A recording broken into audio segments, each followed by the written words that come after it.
Hi അസ്സാം വലൈക്കും. അപ്പോൾ ഇന്നൊരു day in my life video ആണ് കേട്ടോ. റെസിപ്പീസും കാര്യങ്ങളും ഒക്കെ ഇൻക്ലൂഡ് ആക്കിക്കണ്. അപ്പോൾ വീഡിയോ എല്ലാവരും സ്കിപ്പ് ചെയ്യാതെ തന്നെ കണ്ടു നോക്കുക. ഇഷ്ടമാണെങ്കിൽ എന്തായാലും ലൈക്ക് ചെയ്യാനും ഷെയർ ചെയ്യാനും എന്തെങ്കിലും കമൻറ്റായിട്ട് അറിയിക്കാനും മറക്കരുത്. സബ്സ്ക്രൈബ് ചെയ്യാത്തവരുണ്ടെങ്കിൽ ചാനലൊന്ന് സബ്സ്ക്രൈബ് ചെയ്ത് സപ്പോർട്ട് ചെയ്യുക. അപ്പോൾ വീഡിയോ കണ്ടോക്കാം. അപ്പോൾ തന്നെ ഇപ്പം ഞാൻ ബ്രേക്ക്ഫാസ്റ്റും കാര്യങ്ങളും ഒക്കെ കഴിഞ്ഞിട്ട് കോട്ടയാടിക്ക് വന്നതാണ് കേട്ടോ. അവിടെയുള്ള പ്ലാന്റ്സുകളും കാര്യങ്ങളിലൊക്കെ ഉള്ള ഇങ്ങനത്തെ ഈ ഉണങ്ങിയ ലീഫും കാര്യങ്ങളൊക്കെ ഉണ്ടാവുമല്ലോ, അതൊക്കെ ഒന്ന് ക്ലീൻ ചെയ്യാമെന്ന് വിചാരിച്ചിട്ട് അങ്ങനെ വന്നതാണ്.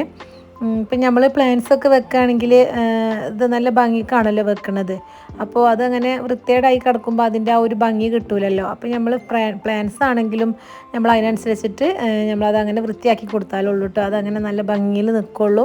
അല്ലെങ്കിൽ അതാകെ കാണാനൊരു വൃത്തി ഉണ്ടാവില്ല. നല്ല ഭംഗിയുള്ള പ്ലാന്റ് ആണെങ്കിലും ആ ഒരു ലീഫും കാര്യങ്ങളും ഒക്കെ ഉണങ്ങിയിട്ട് അതിമങ്ങനെ തൂങ്ങി നിന്നിട്ടുണ്ടെങ്കിൽ കാണാനൊരു വൃത്തി ഉണ്ടാവില്ല, ഭംഗി ഉണ്ടാവില്ല. അപ്പോൾ നമ്മൾ വെച്ചതിൻ്റെ ഒരു കാര്യം നടക്കില്ല. നമ്മൾ കാണാൻ നല്ല ഭംഗി ഉണ്ടാവാനാണല്ലോ ഇങ്ങനത്തെ പ്ലാന്റ്സും കാര്യങ്ങളൊക്കെ വെക്കുന്നത്.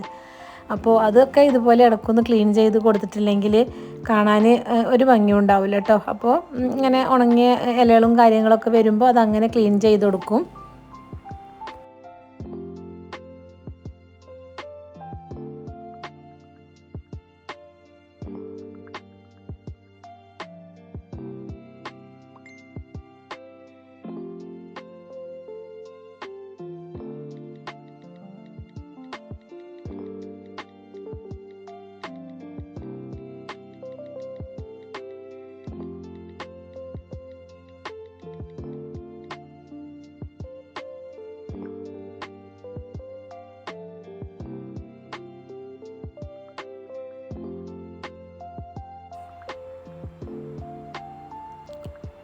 അങ്ങനെ ഇതാ ചെടികളൊക്കെ നല്ല അടിപൊളിയാക്കിയിട്ട് വൃത്തിയാക്കിയിരിക്കണേ. അതിൻ്റെ ആ ഒരു ചട്ടിൻ്റെ ഉള്ളിലുള്ള കച്ചറകളും കാര്യങ്ങളും അതൊക്കെ ക്ലീൻ ആക്കി കൊടുത്തിക്കണം കേട്ടോ. അപ്പോൾ അതിന് ആ പച്ച ഇലകൾ മാത്രമേ ഉള്ളൂ, ഉണങ്ങിയ എല്ലാ ഇലകളും എടുത്തിട്ട് കളഞ്ഞിക്കണേ. അപ്പോൾ നല്ല നീറ്റായിട്ടോ, കാണാൻ നല്ല ഭംഗിയിലാണ്. ചെടികളൊക്കെ നല്ല തിക്കായിട്ട് തന്നെ ഇരിക്കുന്നുണ്ട്.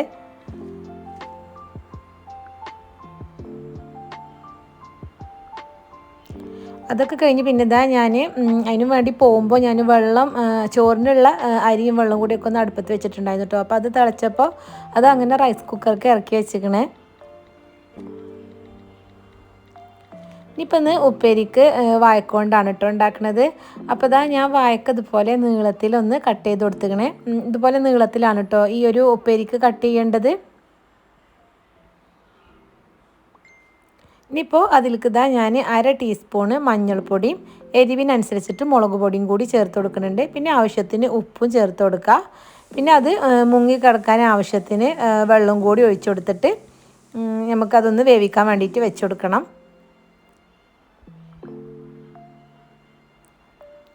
ഇനിയിപ്പോൾ ഇതൊരു 3 വിസിൽ കേട്ടോ. ഒരു 3 വിസിലുകൊണ്ട് തന്നെ നല്ലപോലെ തന്നെ വെന്ത് കിട്ടും. ആ ഒരു സമയത്ത് അതിലേക്ക് ഒരു അരപ്പ് റെഡിയാക്കുക. ഞാനിപ്പോൾ ഇതാ അവിടെ ചെറിയ അരമുറി തേങ്ങയാണ് കേട്ടോ എടുത്തിരിക്കുന്നത്. അതിലേക്ക് ഇതാ വലിയ അല്ലി വെളുത്തുള്ളിയായ കാരണം 1 എടുത്തിക്കണം, അല്ലെങ്കിൽ 2 എണ്ണം എടുക്കുക. പിന്നെ 2-3 ചെറിയ ഉള്ളി, അതുപോലെ 2 പച്ചമുളക്, ഒരു നുള്ള് ഉലുവ, ഒരു നുള്ള് ചെറിയ ജീരകം, കുറച്ച് കരിവേപ്പിൻ്റെ ഇല. ഇതൊന്ന് ഒതുക്കി കൊണ്ടുവരിക.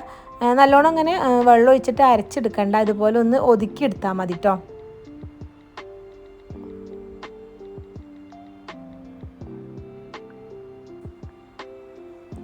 ഇപ്പോൾ ഇതാ വേവിച്ച വാഴക്ക ഞാനൊരു പാനിലേക്ക് ഇട്ട് കൊടുത്തിക്കണേ.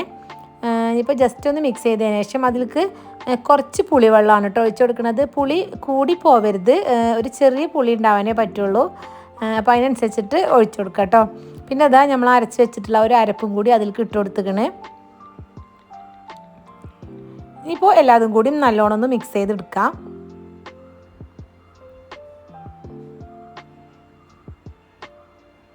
അപ്പോൾ ഇതാ ഇത് നല്ലോണം മിക്സ് ചെയ്തിക്കണേ. ഇനിയിപ്പോൾ അതിലേക്ക് കുറച്ച് കരിവേപ്പിൻ്റെ ഇലയും അതുപോലെ തന്നെ കുറച്ച് പച്ച വെളിച്ചെണ്ണയും കൂടി ഒഴിച്ചു കൊടുക്കുന്നുണ്ട് കേട്ടോ. 1 ടേബിൾ സ്പൂണ് പച്ച വെളിച്ചെണ്ണ ഒഴിച്ചു കൊടുത്തിക്കണേ. ഇനിയിപ്പോൾ അതും നല്ലോണം ഒന്ന് മിക്സ് ചെയ്ത് കൊടുക്കാം. അപ്പോൾ ഇതാ വാഴക്ക വെച്ചിട്ടുള്ള അടിപൊളി ഒരു ഡിഷാണ് കേട്ടോ. എല്ലാവരും ഒന്ന് ട്രൈ ചെയ്ത് നോക്കി. ചോറിൻ്റെ കൂടെയൊക്കെ അടിപൊളിയാണ്. ഇനിയിപ്പോൾ ഞാൻ മീൻ കറിയാണ് ഉണ്ടാക്കുന്നത്. കുറച്ചൊരു വെറൈറ്റി ആയിട്ടുള്ളൊരു മീൻ കറിയാണ് കേട്ടോ. അപ്പോൾ അതിലേക്ക് ഞാൻ ആവശ്യത്തിന് വെളിച്ചെണ്ണ ഒഴിച്ച് കൊടുത്തിക്കണ്. അതൊന്ന് ചൂടായി വന്നപ്പോൾ അതിലേക്ക് 1/2 ടീസ്പൂൺ ഉലുവ ഇട്ട് കൊടുത്തിക്കണേ. ഉലുവ പൊട്ടി വരുമ്പോൾ ഒരു 15 അല്ലി ചെറിയ ഉള്ളി അരിഞ്ഞതും അതുപോലെ തന്നെ ഒരു 5-8 അല്ലി വെളുത്തുള്ളി നീളത്തിൽ അരിഞ്ഞതും ഒരു ചെറിയ കഷ്ണം ഇഞ്ചിയും അതുപോലെ 2 പച്ചമുളക് വട്ടത്തിൽ അരിഞ്ഞതും ഒരു 2-3 ഉണക്കമുളകും കൂടി ചേർത്തിട്ട് അതെല്ലാം അതും കൂടി നല്ലോണം ഒന്ന് വഴറ്റി കൊടുക്കുക. അതൊന്ന് വഴന്ന് വരുമ്പോൾ അതിലേക്ക് ഒരു മീഡിയം സൈസിലുള്ള തക്കാളി ചെറുതായിട്ട് കട്ട് ചെയ്തതും കൂടി ചേർത്ത് കൊടുക്കുക. ഇനിയിപ്പോൾ ആ തക്കാളി ഒന്ന് വെന്ത് വരാൻ വേണ്ടിയിട്ട് ജസ്റ്റ് ഒന്ന് മൂടി വെച്ച് കൊടുത്തിക്കണേ. അപ്പോൾ ഇതാ തക്കാളിയൊക്കെ നല്ലോണം വെന്തുടഞ്ഞ് വന്നിക്കണം കേട്ടോ. ഈ ഒരു ടൈമിൽ അതിലേക്ക് ഒരു മീഡിയം സൈസിലുള്ള തക്കാളിനെ നല്ലോണം മിക്സിയിൽ അടിച്ചിട്ട് അതും കൂടി ഒന്ന് ചേർത്ത് കൊടുത്തിക്കണേ. ഇനിയിപ്പോൾ ആ ഒരു തക്കാളിൻ്റെ ആ ഒരു പച്ചച്ചോവ ഒന്ന് മാറണം.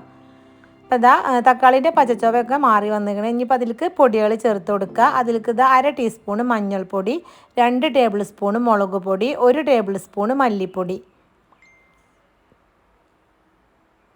ഇനിയിപ്പോൾ ആ ഒരു പൊടികളും നല്ലോണം ഒന്ന് വഴറ്റി കൊടുക്കുക. അപ്പോൾ ഇതാ പൊടികളെ പച്ചമണവും ആ ഒരു പച്ചച്ചോവയും ഒക്കെ മാറി വന്നിരിക്കണം. ആ ഒരു ടൈമിൽ അതിലേക്ക് കറിക്ക് ആവശ്യത്തിന് പുളിവെള്ളം ഒഴിച്ച് കൊടുക്കുക. ഈ ഒരു ടൈമിൽ കുടംപുളിയാണ് ഉള്ളതെങ്കിൽ അങ്ങനെ അതിട്ട് കൊടുത്താൽ മതി. പിന്നെ അത് ആവശ്യത്തിന് വെള്ളം കൂടി ചേർത്തിട്ട് ജസ്റ്റ് ഒന്ന് മിക്സ് ചെയ്തതിന് ശേഷം ആവശ്യത്തിനുള്ള ഉപ്പും കൂടി ചേർത്തിട്ട് അതൊന്ന് മൂടി വെച്ച് കൊടുക്കുക. അപ്പോൾ ഇതാ കറിയൊക്കെ നല്ലോണം തിളച്ച് വന്നപ്പോൾ ഞാൻ മീൻ ഇട്ട് കൊടുത്തിരിക്കണം. ഏത് മീൻ വേണമെങ്കിലും നമുക്ക് ചേർത്ത് കൊടുക്കാം കേട്ടോ. ഞാനിപ്പോൾ ഇവിടെ ചെറിയ മത്തിയാണ് കിട്ടിയിരിക്കുന്നത്, അപ്പോൾ അതാണ് ഇട്ട് കൊടുത്തിരിക്കുന്നത്. അപ്പോൾ ഇതാ മീനൊക്കെ നല്ലോണം വെന്ത് എണ്ണയൊക്കെ തെളിഞ്ഞ് വരുന്ന ആ ഒരു ടൈമിൽ അതിലേക്ക് ഞാൻ നല്ല കട്ടിയുള്ള ഒരു 1/2 കപ്പ് തേങ്ങാപ്പാൽ ചേർത്ത് കൊടുത്തിരിക്കണേ. പിന്നെ കുറച്ച് കരിവേപ്പിൻ്റെ ഇലയും ചേർത്തിട്ട് ജസ്റ്റ് ഒന്ന് മിക്സ് ചെയ്തെടുക്കാം. ഇപ്പോൾ ഇതാ അതിലേക്ക് കുറച്ച് പച്ച വെളിച്ചെണ്ണയും കൂടി ഒഴിച്ചു കൊടുക്കണം കേട്ടോ ലാസ്റ്റ്.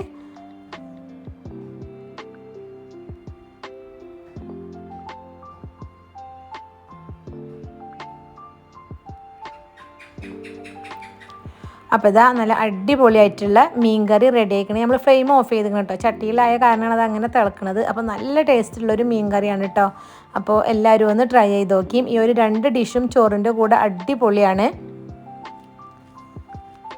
അപ്പോൾ പിന്നെ ഇന്നത്തെ ഉച്ചക്കത്തെ കാര്യങ്ങളും അതൊക്കെ കഴിഞ്ഞു. അപ്പോൾ ഇന്നത്തെ ഒരു വീഡിയോ ഇത്രേ ഉള്ളൂ. എല്ലാവർക്കും ഇഷ്ടമായി എന്ന് വിചാരിക്കുന്നു. ഇഷ്ടമായിട്ടുണ്ടെങ്കിൽ എന്തായാലും ലൈക്ക് ചെയ്യാനും ഷെയർ ചെയ്യാനും എന്തെങ്കിലും കമൻറ്റായിട്ട് അറിയിക്കാനും മറക്കരുത്. അപ്പോൾ എല്ലാവർക്കും അസ്സലാമു അലൈക്കും.